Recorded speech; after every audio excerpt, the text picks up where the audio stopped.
Now will I praise those godly men whose virtues have not been forgotten. From Sirach 44. I teach Franciscan spirituality, and I find myself very often praising St. Francis, St. Bonaventure, saying a lot about these godly men. But too seldom do I say anything positive about the men in my own province, the men I live with and interact with each day. About 4 years ago, I went down to Guatemala. Our province has sponsored missions in Guatemala, El Salvador, and Honduras for years. And I visited a place called Valley of the Angels, an orphanage and a boarding school that was started by one of our friars named Rocco when he was 70 years old. He began this orphanage. Thanks to the generosity of benefactors from the States, he was able to build this beautiful complex.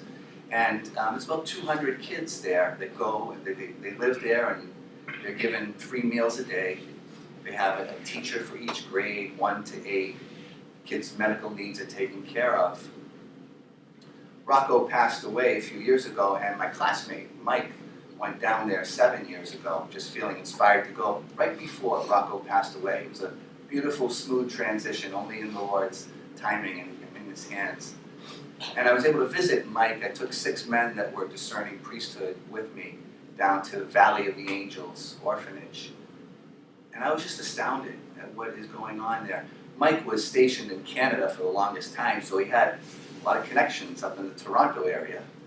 And he got in touch with them, and he has the people, benefactors from Canada, sending down over a ton of food every month by ship to Guatemala, so that Mike now not only feeds the 200 kids that he has there daily, he feeds thousands in the area with the food that's coming down from Canada.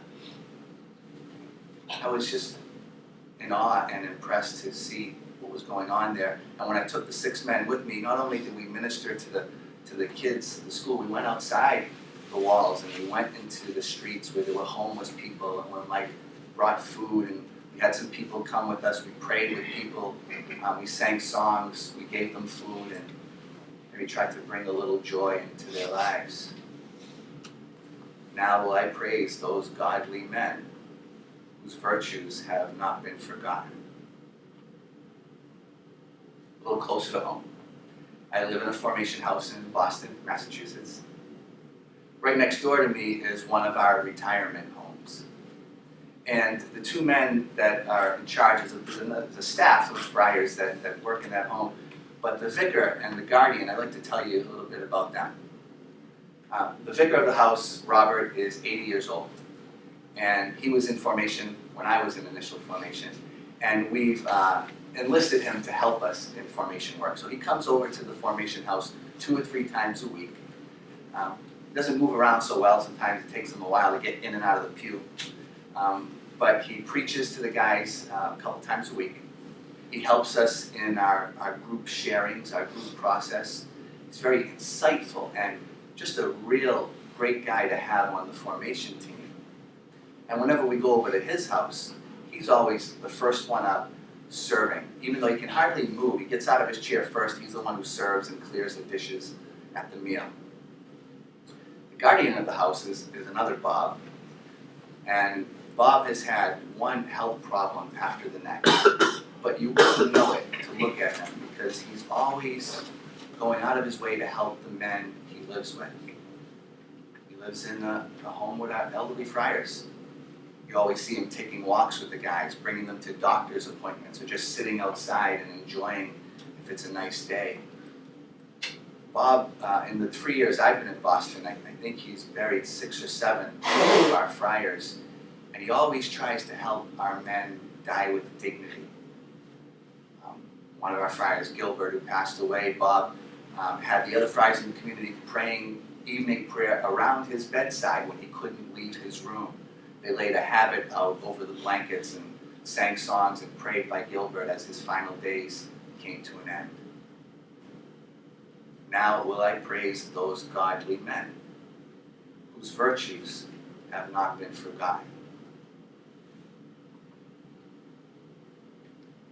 In the gospel today, Jesus drives the money changers out of the temple.